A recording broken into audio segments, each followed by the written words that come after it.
Bismillahirrahmanirrahim. Assalamualaikum warahmatullahi wabarakatuh. Alhamdulillah, asyhadu an la ilaha illallah wahdahu la syarikalah wa asyhadu anna Muhammadan abduhu wa rasuluhu sallallahu alaihi wa ala alihi wa sahbihi wasallam.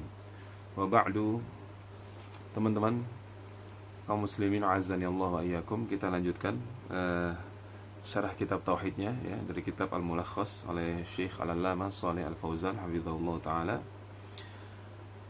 Kita masih lanjut tentang definisi ibadah ya. Bermula dari pembahasan firman Allah taala, "Wa ma khalaqatul jinna wal insa illa liya'budun." Tidaklah aku ciptakan jin dan manusia kecuali agar mereka beribadah kepadaku ya. Liya'budun, para ulama menafsirkan liyuwahhiduni, agar mereka ya mentauhidkan diriku. Itu tafsirnya yang pertama. Kemudian kemarin kita ulang lagi ya tentang ibadah, definisinya, yaitu al-ibadatu fil lughah, ibadah dalam bahasa adalah at-tadhallul, merendahkan diri, wal khudu', tunduk patuh.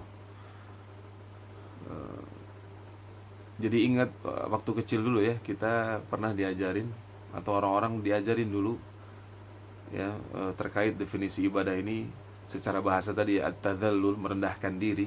Kalau kita lewat tempat angker dulu, disuruh bilang apa sama orang-orang tua dulu?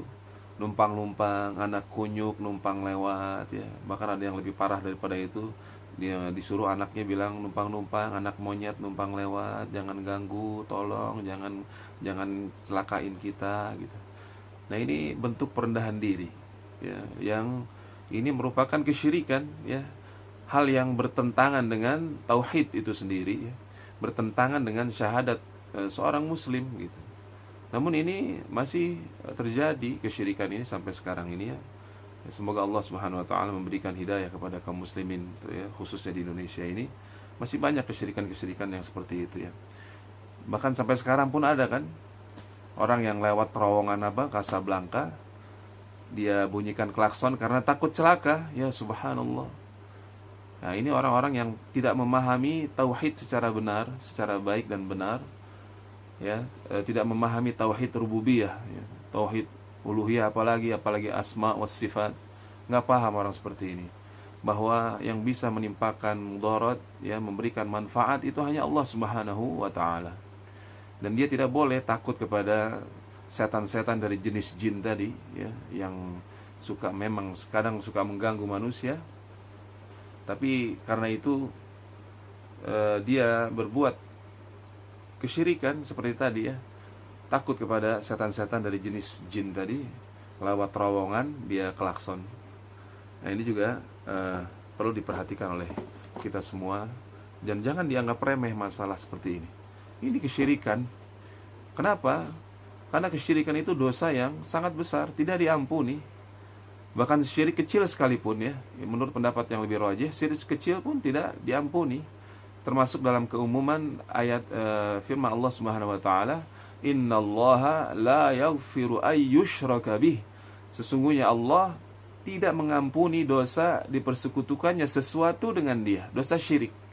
Wa yaghfiru ma duna dzalika liman yasha.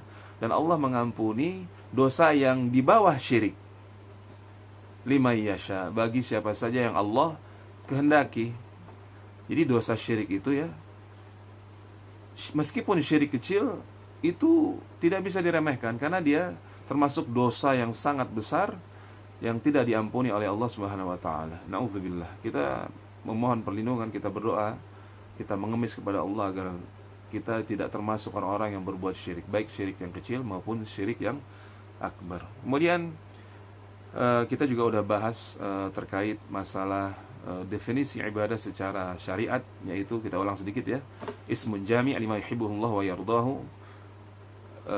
minal aqwali wal a'mali adh-dhahirati wal batinah. Ibadah adalah sebutan yang menyeluruh untuk apa saja yang Allah cintai dan Allah ridhoi, baik berupa ucapan-ucapan maupun perbuatan-perbuatan, baik yang zahir maupun yang batin. Itu ibadah.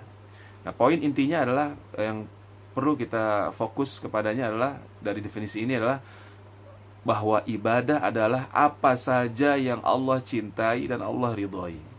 Maka timbul pertanyaan kan, kita bisa mengetahui dari mana bahwa sebuah keyakinan misalnya, atau sebuah ucapan atau sebuah amalan itu dicintai dan diridhoi oleh Allah, dicintai oleh Allah? Jawabannya yang menyeluruh hanya satu. Kita bisa mengetahui itu semua dari wahyu Al-Quran dan hadis-hadis atau sunnah Rasulullah yang mulia sallallahu alaihi wa ala alihi wasallam. Ya. Sekarang saya ingin bicara tentang ibadah hati. Keyakinan misalnya. Sebuah keyakinan itu kita mengetahuinya bahwa keyakinan kita itu Allah ridhoi jika bersumber dari wahyu. Ya. Misalnya seseorang muslim itu meyakini bahwa Allah itu memiliki sifat-sifat yang maha mulia. Allah memiliki nama-nama yang husna, al-asmaul husna, ya. Dan Allah memiliki sifat-sifat yang mulia, yang mana sifat-sifatnya ini sebagaimana yang Dia katakan sendiri. Allah firmankan sendiri dalam kitabnya, laisa kamitslihi syai' wa huwas samiul basir. Ya, tidak ada sesuatu pun yang serupa dengan Allah. Ya, dan Dia maha mendengar lagi maha melihat di situ. Nah, ini terkait dengan tauhid asma was sifat, ya. Nanti insyaallah pembahasannya secara mendalam akan berulang-ulang disinggung nanti insyaallah taala. Saya beri contoh tentang ibadah hati, ya. Berbagai macam jenisnya. Dan ini juga terkait dengan tauhid rububiyah tentunya, di mana Allah lah. Apa itu rububiyah? Dari mana ada tauhid rububiyah? Itu dari kalimat Ar-Rabbu, dari nama Allah Ar-Rabbu, ya. Bahkan Ar-Rabbu ini nama yang sangat agung sekali, yang paling Allah di antara nama yang paling Allah senang jika seorang hambanya berdoa dengan menyebut nama tersebut. Ya, dari mana kita bisa mengetahuinya? Dari Al-Qur'an. Ya, bahkan di awal surah Al-Fatihah, setelah lafaz yang sangat agung, lafaz Allah, Allah mencantumkan namanya ini, ya. Dalam firman-Nya, alhamdulillahi rabbil alamin. Alhamdu, segala puji, lillahi, hanya milik Allah, rabbi al-alamin. Rabbnya alam semesta. Kata Rabb ini adalah nama Allah. Ya. Ar-Rabbu ini adalah salah satu asmaul husna, salah satu nama Allah. Yang Allah kata para ulama di antara nama yang Allah paling senang jika hambanya ketika berdoa menyerunya dengan nama yang ini. Dan itu kita bisa buktikan dari Al-Qur'an. Di dalam Al-Qur'an jelas ketika Allah mengajarkan kita, para hamba-hambanya berdoa, Allah seringkali bahkan sangat justru mayoritasnya di Al-Qur'an itu dengan kalimat Rabbana, Rabbana, atau Rabbi, Rabbana, Rabbana, Rabbi, gitu. Ya, Rabbana hablana min azwajina, dan seterusnya. Rabbana zalamna anfusana, Rabbana la tuzigh qulubana, Rabbana atina fid dunya hasanah, dan seterusnya. Rabbana dengan kalimat Rabb. Dan memang kata Rabb, kalimat lafaz Rabb, Ar-Rabbu ini adalah salah satu nama Allah yang paling Allah senangi jika kita berdoa dengan bertawasul menggunakan nama yang satu ini. Dari sini diambil kesimpulan oleh para ulama adanya tauhid rububiyah. Ya, dari nama Allah ini, maka disebut tauhid rububiyah, yaitu ya mengesahkan Allah dalam perbuatan Allah, dalam sisi bahwa Allah lah satu-satunya pencipta, ya, al-Khaliq, al-Malik, sekaligus pemiliknya, pengaturnya, ya, al-Mudabbir, pengaturnya. La syarikalah, tidak ada sekutu dengan Allah. Tidak ada sekutu bagi Allah di dalam penciptaan ini dan kepemilikan serta pengaturan ini. Inilah tauhid rububiyah. Itu intinya, poinnya di situ intinya. Ya, orang yang meyakini ini, masya Allah, subhanallah. Jika seorang muslim di dalam hatinya tertanam dengan sangat kokoh tauhid rububiyah ini, bahwasanya Allah lah penciptanya, Allah lah pemiliknya dan pengaturnya, tidak ada yang bisa menimpakan mudarat manfaat kecuali Allah, maka orang ini akan menjadi orang yang sangat kuat jiwanya, imannya, di mana dia tidak takut kecuali hanya kepada Allah Subhanahu wa taala. Bila tentu takut yang pada tempatnya ya. Bukan takut yang bukan yang tidak takut tapi tanpa ilmu, konyol ya. Tidak takut corona lalu tetap sholat berjamaah dengan jumlah yang ribuan, bercampur baur, padahal ada dalil-dalil yang lain yang mengharuskan kita ya melaksanakan hal-hal yang bermanfaat, mencegah dari penyebaran wabah tersebut ya. Tentunya bukan seperti itu yang kita maksud. Kemudian kembali ke tadi tauhid rububiyah ini, saudaraku azani Allah wa iyyakum, inilah tauhid yang besar ya, yang Allah senantiasa mengkaitkan tauhid ini dengan tauhid uluhiyah ya, tauhidul ibadah kalau dari sisi para hambanya. Karena Allah yang menciptakan sekaligus pemilik dan pengaturnya, maka tidak ada ibadah yang boleh dipersembahkan kecuali hanya kepada Allah Subhanahu wa taala. Itu yang disebut tauhid uluhiyah. Nah, ini ibadah yang sumbernya awalnya berasal dari hati. Ya. Jika tauhid ini tertanam ya di dalam jiwa seorang muslim, di dalam hati seorang muslim, maka dia akan hanya bergantung hatinya kepada Allah Subhanahu wa taala. Dia hanya berserah diri hatinya, bertawakal, menggantungkan nasibnya kepada Allah Subhanahu wa taala. Hanya memohon perlindungan kepada Allah Subhanahu wa taala. Hanya mengemis-ngemis, meminta-minta kepada Allah Subhanahu wa taala. Nah, ini orang yang sudah memahami tauhid ini. Kemudian terkait ibadah hati juga, tentang sifat-sifat Allah misalnya, seseorang itu harus meyakini ya apa saja yang Allah beritakan tentang dirinya terkait sifat-sifatnya. Misalnya Allah memiliki tangan misalnya, maka tidak boleh ditakwil-takwil ya. Allah memiliki wajah misalnya, Allah turun ke langit dunia, tidak boleh ditakwil-takwil dalam hal ini ya. Karena para salaf kita ya, para sahabat Nabi, tabi'in, tabi'ut tabi'in, dan para pengikut mereka dari para imam kita, imam ahli hadis misalnya, Imam Al-Bukhari, Muslim, Imam At-Tirmidzi, nah itu tidak takwil sifat Allah Subhanahu wa taala. Mereka semua jika dikatakan di dalam Al-Quran atau hadis Nabi yang mulia sallallahu alaihi wasallam, misalnya Allah memiliki tangan, maka mereka akan mengatakan Allah memiliki tangan sebagaimana firman-Nya ya, laisa kamitslihi syai'. Allah tidak serupa dengan sesuatu apapun dari makhluknya. Nah, gitu caranya. Beda dengan orang-orang yang sekarang yang menisbatkan dirinya kepada ahlus sunnah, tapi dia menolak sifat-sifat Allah yang seperti tadi ya. Misalnya tangan Allah, padahal Allah sendiri yang katakan di Al-Quran misalnya, ketika Allah memerintahkan kepada para malaikat agar sujud kepada Nabi yang mulia Adam alaihi salam, iblis tidak mau sujud, lalu Allah bertanya kepadanya ya iblis, ma mana'aka an tasjuda lima khalaqtu biyadayya. Wahai iblis, apa yang membuatmu menolak untuk sujud kepada Adam yang telah aku ciptakan ya dengan biyadaya, dengan kedua tanganku ya, Masya Allah. Bahkan di tafsir di kitab tafsir At-Tabari ya, ini induknya kitab tafsir. Siapa yang nggak tahu kitab tafsir Ibnu Jarir At-Tabari yang berpuluh jilid ya. Di situ ada riwayat dari Ibnu Umar bin Khattab radhiyallahu anhuma, bahwa Ibnu Umar mengatakan ada 4 makhluk yang Allah ciptakan langsung dengan tangannya ya, maka itu kata para ulama, makhluk yang 4 ini seindah-indah makhluk.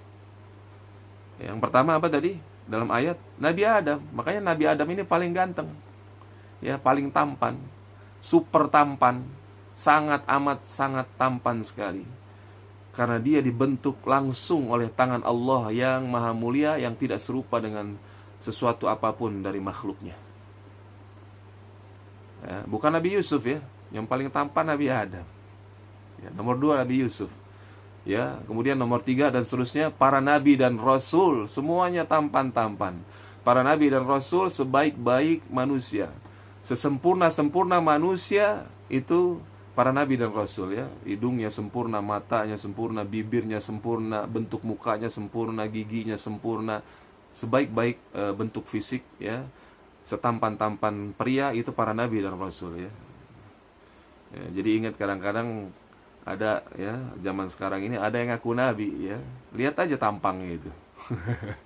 Ya, karena para nabi itu semuanya tampan dan sempurna ya. Ada orang yang ngaku nabi tampangnya nggak sesuai gitu ya. Ya subhanallah. Nah, kembali ke riwayat tadi bahwa kata Ibnu Umar ada 4 makhluk yang Allah ciptakan langsung dengan tangannya yang maha mulia. Yang pertama tadi apa? Sesuai firman Allah tadi, Nabi Adam. Yang kedua kata beliau, Arsh. Ya, Arsh. Makhluk terbesar, atapnya langit ke-7. Makhluk terbesar, tertinggi, paling tinggi. Ya, makhluk teragung, makhluk ya. Arsh. Yang ketiga, qalam. Al-qalam. Pena pencatat takdir. Yang keempat, yang dalam riwayat yang saya baca ya, itu Jannatu Aden, surga Aden. Dalam riwayat lain memang ada Jannatul Firdaus ya, surga Firdaus. Nah, inilah seindah-indah makhluk. Kenapa? Karena dia diciptakan langsung dengan tangan Allah yang maha mulia, maha sempurna, yang tidak serupa dengan makhluknya. Laisa kamitslihi syai'. Tidak ada yang serupa dengan Allah ya, dalam ya zat, sifat-sifatnya ya, dan perbuatannya. Nah, ini keyakinan yang benar, yang berdasarkan dalil dan berdasarkan pemahaman yang satu-satunya benar, yaitu pemahamannya para sahabat, para salaf, para tabi'in, para tabi'in dan para imam kita ya, para ahli hadis ya. Semisal Imam At-Tirmidzi. Ya. Lihat, saya bacakan ya satu riwayat ya dalam Sunan At-Tirmidzi ya. Hadis nomor 662 ya. Beliau saya tidak bacakan sanadnya ya. Beliau meriwayatkan dengan sanad beliau sampai kepada sahabat yang mulia Abu Hurairah radhiyallahu anhu ya. Yaqulu, beliau Abu Hurairah radhiyallahu anhu berkata, qala Rasulullah sallallahu alaihi wasallam, Rasulullah yang mulia Muhammad sallallahu alaihi wasallam pernah bersabda, "Innallaha yaqbalus shadaqah wa ya'khudhuha biyaminihi." Sesungguhnya Allah menerima sedekah dan mengambilnya dengan tangan kanannya. Fayurabbiha, lalu Allah menumbuhkannya, memeliharanya, menumbuhkannya. Li ahadikum, untuk salah seorang dari kalian. Kama yurabbi ahadukum, sebagaimana salah seorang dari kalian memelihara, menumbuhkan muhrahu, anak kuda miliknya. Hatta innal lukmata, sehingga sesungguhnya yang kecil, lukmah ini yang kecil ya, la tasiru mithla Uhud, benar-benar akan menjadi seperti gunung Uhud, besar sekali ya, dan seterusnya. Kemudian kata qala Abu Isa, ya Imam Abu Isa di sini Imam At-Tirmidzi maksudnya, hadza haditsun hasanun sahih. Hadis ini hadis hasan sahih. Wa qad ruwiya an Aisyah 'ani Nabi sallallahu alaihi wasallam, dan sungguh telah diriwayatkan dari Ibunda Aisyah radhiyallahu anha dari Nabi sallallahu alaihi wasallam nahwu hadza, hadis misal ini. Wa qad qala ghairu wahidin min ahli ilmi, dan sungguh ya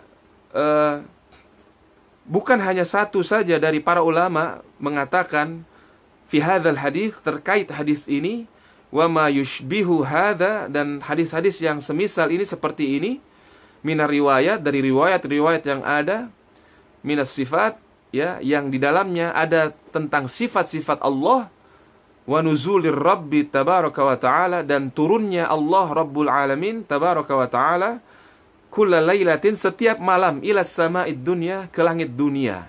Qalu, para ulama berkata, waqad tathbutur riwayatu fi hadza, sungguh ya riwayat-riwayat tentang ini telah tetap, ya, diterima fi hadza, di dalam masalah ini.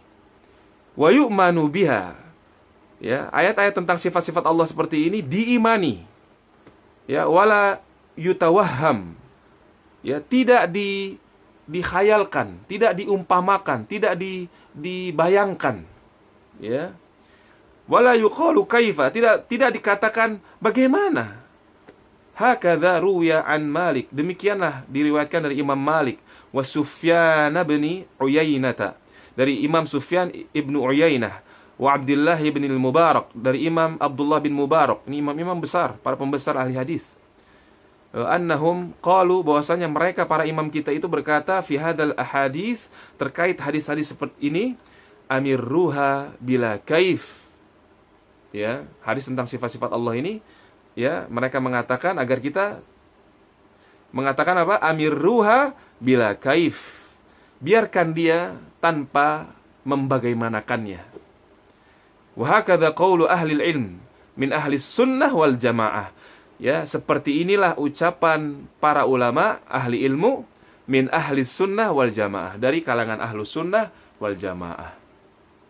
Wa amal jahmiyatu, adapun kelompok sesat Jahmiyah, ya, yang menolak sifat-sifat Allah, fa ankarat hadhihi riwayat, mereka mengingkari riwayat-riwayat ini. Wa qalu, mereka mengatakan hadza tashbihun, ini adalah penyerupaan terhadap Allah, itu maksud mereka. Jadi kalau kita mengatakan Allah punya tangan, Allah punya wajah, Allah turun ke langit dunia, itu mereka katakan ini tashbih, kata aliran Jahmiyah ini, ya. Kemudian kata Imam At-Tirmidzi, beliau meriwayatkan, ya, masih ucapan beliau dalam kitab beliau ini, wa qad dzakarallahu azza wa jalla fi ghairi mawdi'in min kitabihil al-yada was-sam'a wal basara. Dan Allah sungguh, ya, telah menyebutkan, ya, di dalam kitabnya tentang tangannya, pendengarannya, penglihatannya, ya, fata'awwalatil jahmiyatu, maka orang-orang Jahmiyah yang sesat itu mentakwilnya hadhil ayat, mentakwil ayat-ayat seperti ini, fafassaruha ala ghairi ma fassara ahlul ilm, mereka menafsirkannya tidak sebagaimana yang ditafsirkan oleh para ulama. Wa qalu innallaha lam yakhluq adam biyadihi, orang-orang Jahmiyah itu mengatakan sesungguhnya Allah tidaklah menciptakan Nabi Adam dengan tangannya. Wa qalu inna ma'nal yadi, orang-orang Jahmiyah yang sesat itu mengatakan sesungguhnya makna tangan bagi Allah itu adalah di sini di ayat tersebut al-quwwah, kekuatan. Ya, ini takwil. Wa qala Ishaq ibnu Ibrahim, Imam Ishaq bin Ibrahim mengatakan innama yakunu tashbihu idza qala yadun kayadin. Padahal, ya, sesungguhnya hanyalah dikatakan orang itu berbuat menyerupakan Allah, melakukan tasbih, jika dia mengatakan tangan seperti tangan. Nah, ini jelas, ini di kitab Sunan At-Tirmidzi, saudaraku, azani Allah wa iyyakum. Inilah metode para ulama memahami sifat-sifat Allah, dan ini ditulis. Jangan katakan, itu tidak penting, ya, subhanallah. Ya, tadi dikatakan orang-orang Jahmiyah mengatakan, ya, Allah tidak menciptakan Nabi Adam dengan tangannya. Ya, mereka mengatakan Allah tidak turun ke langit dunia. Kok bisa seperti itu?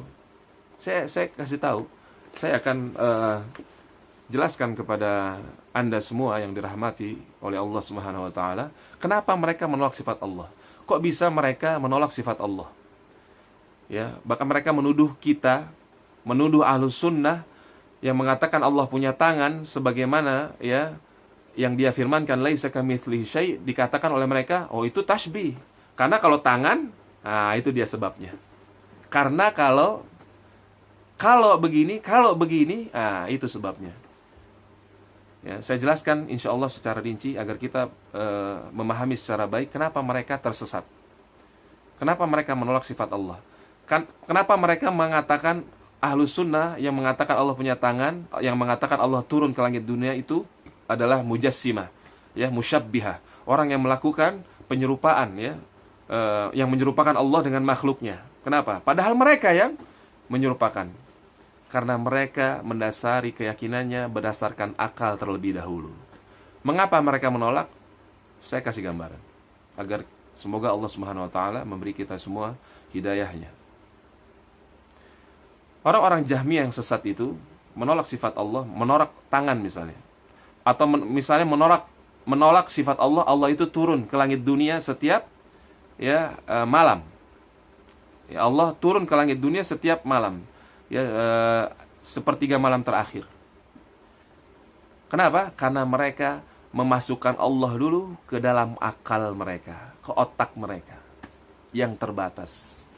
Mereka akan membayangkan dulu.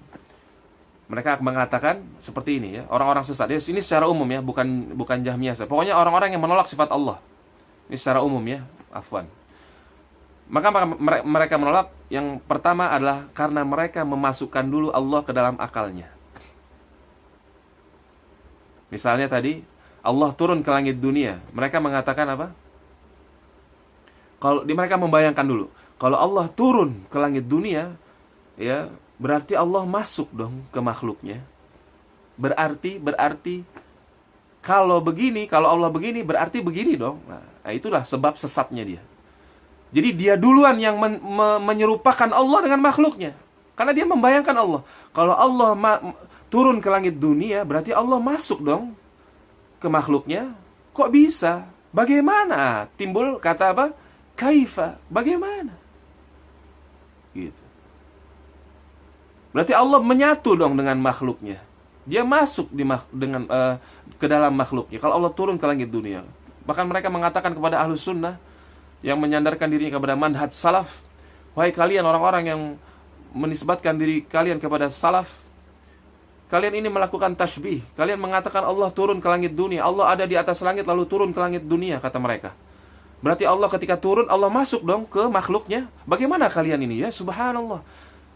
Padahal kita katakan, wahai Jahmiyah, wahai orang-orang yang menolak sifat Allah yang ini, kami meyakini Allah turun sebagaimana dia katakan dalam firman-Nya, laisa kamitslihi syai'. Dia tidak serupa dengan sesuatu apapun dari makhluknya.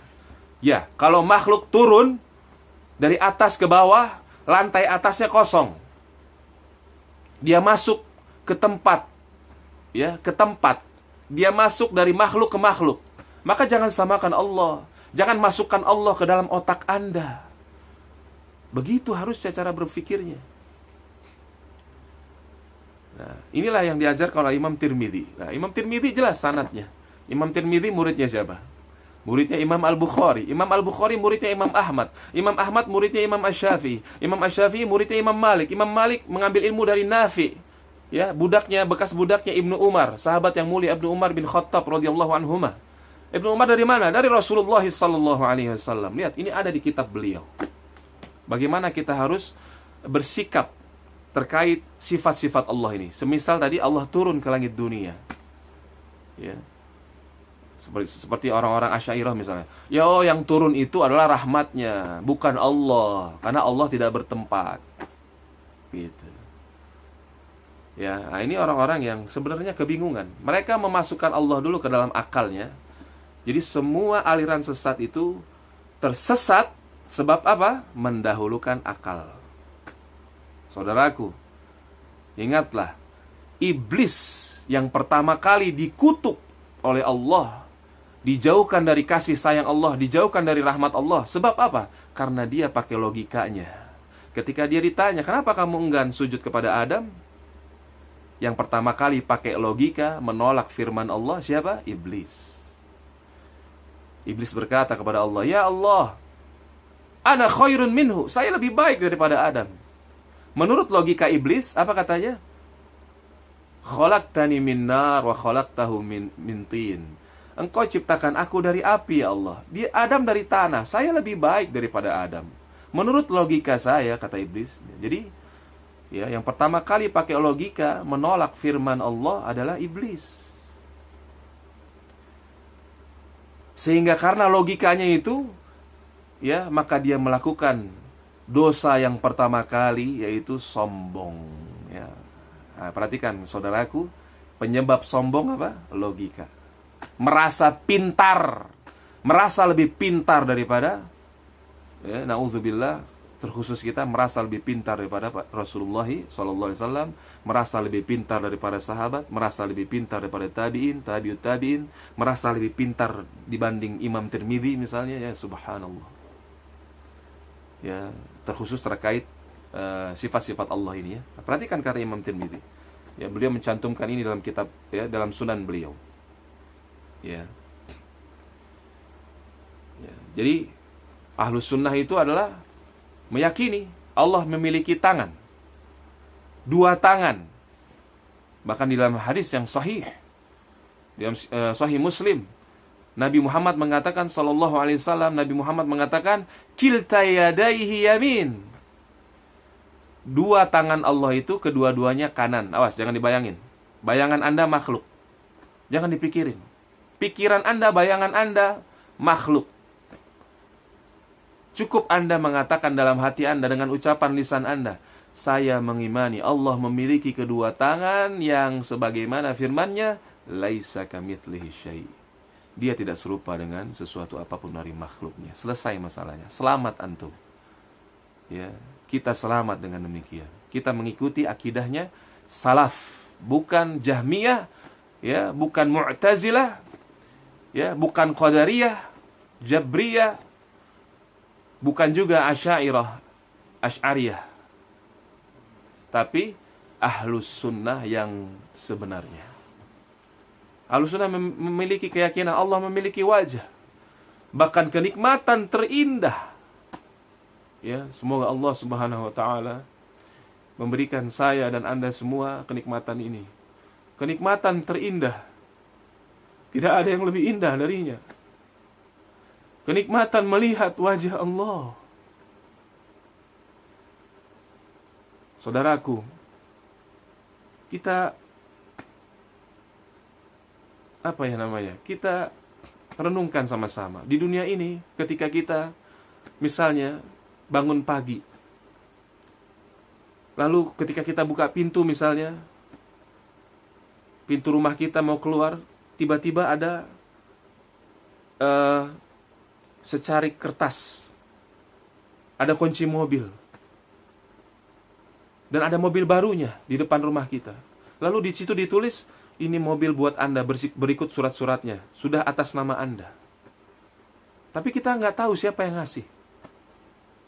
Hari berikutnya dikasih lagi dengan hal-hal yang kita senangi, dengan kenikmatan-kenikmatan yang kita sukai, diberikan oleh orang itu. Tapi kita belum tahu wajahnya. Tentu kita akan rindu, ingin melihat wajahnya. Bagaimana dengan Allah Subhanahu wa ta'ala yang telah memberikan kita kenikmatan, segala kenikmatan. Makanya kata Rasulullah SAW dalam hadis sahih, ya, tidak ada kenikmatan yang diberikan kepada penghuni surga yang lebih nikmat daripada melihat kepada wajah Allah. Melihat kepada Allah, melihat kepada wajah Allah Subhanahu wa ta'ala. Semoga Allah memberikan saya dan Anda semua rezeki yang terbesar ini, yaitu melihat wajahnya di surganya dengan rahmat ampunannya, bukan dengan amalan kita yang tidak mungkin bisa ya membalas kenikmatan Allah itu, yang tidak akan pernah kita bisa hitung, ya, dengan amal-amal kita yang sangat sedikit, ya, yang belum tentu diterima oleh Allah Subhanahu wa taala karena diiringi dengan dosa-dosa kita yang begitu banyak, kelancangan kita yang begitu banyak kepada Allah Subhanahu wa taala. Demikian kaum muslimin, sampai sini dulu ya kajian kitab tauhid kita. Semoga bermanfaat buat saya dan kita semua, Anda semua. Ya, kita mohon ampun kepada Allah Subhanahu wa taala. Sungguhnya Allah Maha Pengampun, innahu huwal ghafurur rahim. Dan kita bersolawat untuk Nabi Muhammad yang telah mengajarkan segala bentuk macam kebaikan, mengajarkan segala apa yang Allah ridhoi, ya, kepada umat beliau, ya, Nabi tercinta Nabi Muhammad sallallahu alaihi wasallam. Kita tutup subhanakallahumma bihamdik, asyhadu an la ilaha illa anta astaghfiruka wa atubu ilaik. Wassalamualaikum warahmatullahi wabarakatuh.